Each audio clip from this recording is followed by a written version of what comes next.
You've seen the red flags. You felt uncomfortable, but you can't put your finger on what's wrong. You feel like you're being pushed, manipulated, coerced. Maybe you think it's normal. Maybe you believe it's what you deserve. But what if I told you it isn't? Today, we're diving into the hidden world of abusive and coercive relationships and learning how to stand our ground against narcissistic abusers. I'm Adam Lane Smith, and I make relationships better. Before we get started, I want you to understand something crucial. You have the right to respect, to dignity, to boundaries. No matter who you are, no matter where you come from, no matter who you're with, you have these rights. Now let's embark on this journey of awareness and empowerment together. Together, we're going to analyze 3 different scenarios where emotional manipulation, passive aggression, and coercion are at play. We'll dissect these conversations and delve into the manipulative tactics used and shed light on the healthy responses that can effectively counter them. In our first scenario, let's imagine you're with your partner. The conversation starts something like this. We need to talk about last night. You ask, sure, what's up? And they reply, I don't appreciate how you disrespected me. You're taken aback and you say, I didn't disrespect you. I told you I wasn't ready. But they don't accept it. That partner pushes on. No, you're belittling my needs and my feelings, but you hold your ground. I was not disrespecting you. I was respecting my own boundaries. And they come back with, your boundaries are a form of rejection. Can't you see that? And you say, rejection? No, it's self-respect. I can't compromise my needs for your comfort. So they start pouting. So you're saying I'm not important to you? You take a deep breath and say, you are important, but not more important than my own well-being. It is crucial that you recognize this attempt at guilt tripping and successfully maintain your boundaries. Let's break down what happened here. Partner number 1 is using guilt as a weapon, accusing partner number 2 of disrespect simply for asserting their boundaries. This is a common tactic that narcissists use to manipulate others. They twist your actions and they make you doubt your own intentions. Let's talk about guilt tripping a little bit. It's a form of emotional manipulation where the manipulator makes you feel guilty for not complying with their desires. They make you feel like you're in the wrong, even when you're well within your rights to say no. They use your own feelings against you.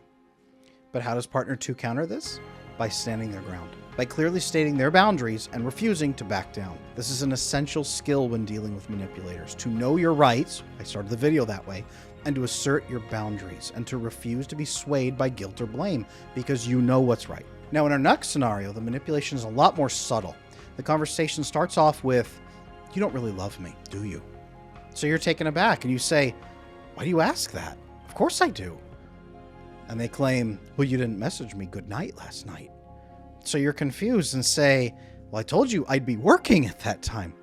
But they don't let it go. They persist. You just don't care about me, do you? So you come back and say, it's not about caring. It's about respecting my work time. They pull the victim card next. If you really love me, you would make time for me. But you stand firm. I do love you, but I won't compromise my responsibilities. So they start whining. You'd rather work than talk to me. And you patiently explain, it's not a choice between you and work. I can love you and still fulfill my responsibilities. This is a typical guilt-tripping tactic, using false dichotomies to force you into complying. Once again, we see emotional manipulation at play. Partner number 1 has tried to manipulate partner 2's feelings of love and use it as leverage to control their actions. This is a form of emotional blackmail. They make you feel guilty for not meeting their unreasonable expectations at the risk of saying, well, then you don't love me, or something bad is going to happen. But partner 2, in this case, stands their ground. They push back and they refuse to let partner 1 dictate their actions. They communicate their boundaries and refuse to let their partner's emotional manipulation affect them. Now, in our third scenario, the stakes are much higher. The conversation begins with, I thought you liked me, and you're surprised. I do. What's the problem? And they hint, well, if you liked me, you'd be open for fun. And then it clicks. Is this about me saying I'm not ready for a physical relationship? And they persist. You know, it's natural, you know. If you really liked me, you wouldn't be so uptight about it. So you come back. Being careful and being uptight are not the same thing. So they try to belittle you. You're just overthinking. It's not a big deal. But you disagree. It is a big deal to me, and my feelings should matter here. So one more time, they pull the guilt card. So you're just going to leave me hanging? You make a tough call, but you say, if respecting my boundaries means leaving you hanging, then yes, I think we're done here. This is a clear case of sexual coercion, where partner number 1 is using manipulation and belittling to force compliance. In this situation, partner number 1 is trying to coerce partner number 2 into a sexual relationship they're not comfortable with. This is unfortunately really common. This is sexual coercion and is a form of sexual abuse. It's about using pressure, manipulation, or force to get someone to agree to sexual activity that they are not comfortable with. Once again, partner number 2 stands their ground. They assert their boundaries, they refuse to be manipulated, and they choose to end the relationship to protect themselves. This brings us to an essential point: leaving an abusive or coercive relationship. Leaving can be hard, but remember, it can be an act of courage and self-preservation when necessary. You have the right to protect yourself physically, emotionally, and mentally. Leaving such a relationship might be one of the hardest things you'll ever do, but it can also be one of the most empowering and the one that protects you the most. And after leaving, it's important to focus on recovery and self-care. Reach out to your support system, seek some professional help if necessary, and give yourself time to heal. Engage in activities that you love and that make you feel good about yourself and that help you regain your sense of identity and self-worth. It's also great to examine the patterns that may have got you into that relationship in the first place.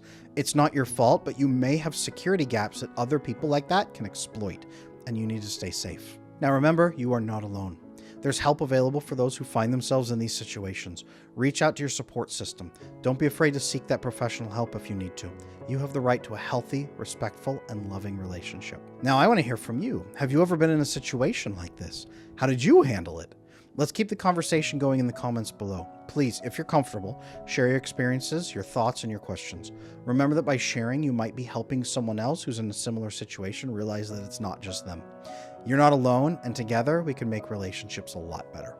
And if you need help standing your ground or clarifying if something's abusive or not, consider joining my attachment community inside the Attachment Circle and doing some weekly group coaching events with me. We can help you. If you found this video helpful, please consider subscribing and sharing it with someone you think might help. And remember, you're stronger than you think, and you deserve to be loved, respected, and heard. Take care, and I'll see you in the next video.